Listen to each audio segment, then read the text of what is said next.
ইসলামী bank news top 10।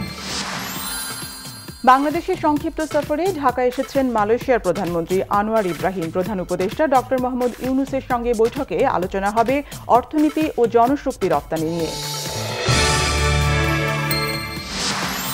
কাঁচামরিচের দাম আবার লাগামহীন। রাজধানীর বিভিন্ন বাজারে কেজিতে 160 টাকা বেড়ে বিক্রি হচ্ছে 360 টাকায়। ইলিশ সহ সব ধরনের মাছের দামই বাড়তি।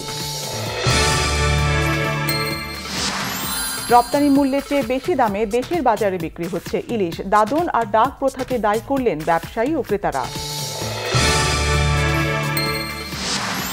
নিষিদ্ধ সংগঠন হিজবুত তাহরীরের মিডিয়া সমন্বয়ক ইমতিয়াজ সেলিম গ্রেফতার। বসুন্ধরা আবাসিক এলাকা থেকে তাকে গ্রেফতার করে সিটিটিসি।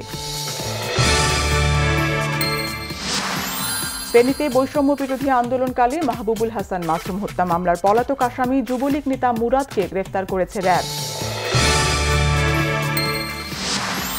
যাত্রী সংকটে বন্ধের উপক্রম বাংলাদেশ ভারত ফ্লাইট চলাচল। ভারত ভিসা কার্যক্রম সীমিত করায় চরম যাত্রী খরায় এয়ারলাইন্সগুলো।